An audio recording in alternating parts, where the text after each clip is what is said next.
नमस्ते दोस्तों, defence matrix में आपका स्वागत है। आज की लेटेस्ट अपडेट से पहले एक छोटी सी रिक्वेस्ट है, प्लीज चैनल को सब्सक्राइब करें और वीडियो को लाइक करें। तो अब शुरू करते हैं आज की पहली बड़ी खबर से, जो कि ब्राजील और भारत के बीच जल्द ही बड़ा डील हो सकती है। ब्राजील ने भारत के साथ एक मजबूत डिफेंस डील का सिग्नल दिया है। इस डील में भारत ब्राजील को अपने तेजस MK-1A फाइटर जेट्स और प्रचंड हल्के लड़ाकू हेलीकॉप्टर्स की पेशकश कर सकता है, जिसके बदले में ब्राजील से C-390M मिलिट्री ट्रांसपोर्ट विमान लिए जा सकते हैं। साउथ अमेरिका में तनाव के चलते तेजस जैसे हल्के विमान की जरूरत है। तेजस भारत का अपना बनाया हल्का लड़ाकू विमान है, जो सस्ता और एडवांस्ड है। इसमें AESA रडार और इलेक्ट्रॉनिक वॉरफेयर सिस्टम लगे हैं, जो दुश्मन के मिसाइल को चकमा दे सकते हैं। साथ ही ब्राजील को प्रचंड हेलीकॉप्टर काफी पसंद आया, क्योंकि ये हाई एल्टीट्यूड में भी उड़ सकता है। जैसे लद्दाख की ऊंची चोटियों पर यह हेलीकॉप्टर बहुत आसानी से उड़ सकता है। और भारत को भी ट्रांसपोर्ट प्लेन की जरूरत है। C-390M एक बड़ा ट्रांसपोर्टर है, जो 26 टन सामान ले जा सकता है और लंबी दूरी तय कर सकता है। ये हमारी आर्मी को हिमालय या इंडियन ओशन में तेज सप्लाई देगा। ये डील मेक इन इंडिया को बढ़ावा देगी और ब्राजील के साथ साझेदारी मजबूत करेगी। कुल मिलाकर ये स्टेप भारत को ग्लोबल डिफेंस मार्केट में नया प्लेयर बना सकता। तो दोस्तों, अब बढ़ते हैं आज की अगली बड़ी खबर की तरफ। रूस ने किया वादा, चौथा S-400 स्क्वाड्रन भारत को 2026 में मिलेगा।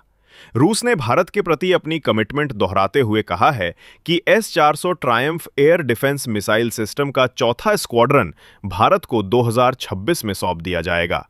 S-400 दुनिया का सबसे पावरफुल एयर डिफेंस सिस्टम है, जो 400 किलोमीटर दूर से दुश्मन के विमान, मिसाइल या ड्रोन को मार गिरा सकता है। भारत को पहले 3 स्क्वाड्रन मिल चुके हैं, जो पाकिस्तान और चीन की सीमा पर तैनात हैं। चौथा पूरे देश को कवर करेगा, खासकर पूर्वी लद्दाख और अरुणाचल में। रूस ने कहा कि यूक्रेन वॉर के बावजूद डिलीवरी समय पर होगी, जो भारत रूस दोस्ती की मिसाल है। यह सिस्टम हमारी एयरफोर्स को सुपर सिक्योर बनाएगा और दुश्मन को सोचने पर मजबूर करेगा। कुल मिलाकर यह भारत की डिफेंस को नेक्स्ट लेवल पर ले जाएगा। अब दोस्तों, बात करते हैं अगली महत्वपूर्ण खबर की। हाल ही में डीक्लासिफाई हुए ऑपरेशन सिंदूर के विवरण से पता चला है कि राफेल फाइटर जेट में लगा स्पेक्ट्रा इलेक्ट्रॉनिक वॉरफेयर सूट कितना प्रभावी है। इस सिस्टम ने पाकिस्तान वायुसेना के F-16 फाइटर जेट्स द्वारा भारतीय वायुसेना के Su-30 MKI स्ट्राइक पैकेज पर दागी गई एमरैम मिसाइलों के लॉक को भी नाकाम कर दिया था। स्पेक्ट्रा दुश्मन के रडार और मिसाइलों को जाम करके उनका रास्ता भटका देता है, जिससे मिसाइल अपने लक्ष्य को लॉक ही नहीं कर पाती। ये घटना दिखाती है कि राफेल अपने साथी पुराने फाइटर जेट्स को भी सुरक्षा कवच प्रदान कर सकता है, जो हवाई युद्ध में भारत को बड़ी तकनीकी बढ़त देता है। और दोस्तों, अब बात करते हैं भारत की सबसे बड़ी रणनीतिक मिसाइल ब्रह्मोस की। भारत का 800 किलोमीटर रेंज वाला ब्रह्मोस वेरिएंट एक रणनीतिक मास्टर स्ट्रोक है।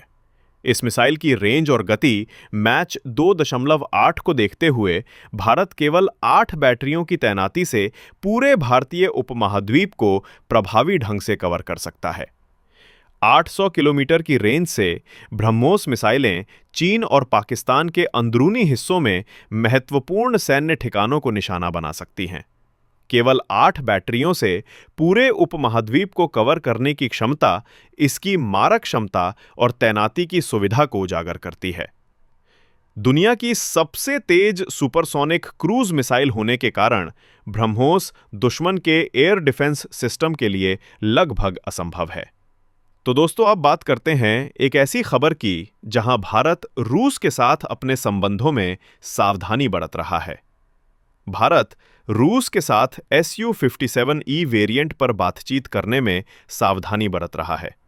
इसका मुख्य कारण यह है कि यूक्रेन युद्ध से जुड़े डायरेक्शनल सैंक्शंस भारत के खुद के तेजस फाइटर जेट्स के लिए इंजन सप्लाईज को खतरे में डाल सकते हैं। अमेरिका के CAATSA एक्ट के तहत रूस से बड़े हथियार खरीदने वाले देशों पर अमेरिका प्रतिबंध लगा सकता है। तेजस फाइटर जेट्स अमेरिकी GE-404 इंजन का उपयोग करते हैं। अगर भारत रूस से Su-57E वेरिएंट खरीदता है तो अमेरिका CAATSA के तहत प्रतिबंध लगा सकता है, जिससे GE-404 इंजन की आपूर्ति रुक सकती है। भारत अपने सबसे बड़े स्वदेशी कार्यक्रम तेजस को खतरे में नहीं डालना चाहता, जो एक समझदारी भरा फैसला है। तो दोस्तों, अब बात करते हैं समुद्री सुरक्षा के क्षेत्र में भारत के एक अनोखे वैज्ञानिक प्रयास की। Bharat quantum sensing technology develop कर रहा है, जो 200 मीटर गहराई में सबमरीन डिटेक्ट कर सकेगी। क्वांटम सेंसर मैग्नेटिक फील्ड्स को सुपर सेंसिटिव तरीके से पढ़ते हैं, जो सामान्य सोनार से बेहतर है। DRDO और IIT मिलकर काम कर रहे, खासकर इंडियन ओशन के लिए, जहां चाइना की सबमरीन्स घूमती हैं। 200 मीटर डेप्थ पर डिटेक्शन से हमारी नेवी को अर्ली वार्निंग मिलेगी और अटैक सबमरीन्स जैसे स्कॉर्पियन क्लास को सेफ रखेगी। नया फैक्ट ये टेक नॉइज फ्री है, जो आर्कटिक जैसे कठिन वाटर्स में भी काम करेगी। भारत अब क्वांटम रेस में आगे, जो हमारी नेवल सिक्योरिटी को रेवोल्यूशनाइज करेगी। तो दोस्तों, अब बात करते हैं भारत के 5वीं पीढ़ी के फाइटर जेट AMCA कार्यक्रम के बारे में। Advanced medium combat aircraft AMCA कार्यक्रम एक महत्वपूर्ण पड़ाव की माइलस्टोन को छूने जा रहा है। DRDO प्रमुख ने घोषणा की है कि आयरन बर्ड परीक्षण सुविधा अप्रैल 2028 तक तैयार हो जाएगी, जिससे 2029 में विमान की पहली उड़ान, फर्स्ट फ्लाइट का रास्ता साफ हो जाएगा। AMCA भारत का पहला 5वीं पीढ़ी का स्टेल्थ फाइटर जेट होगा। आयरन बर्ड एक ग्राउंड आधारित परीक्षण सुविधा है, जिस पर विमान के सभी महत्वपूर्ण प्रणालियों की जांच की जाती है।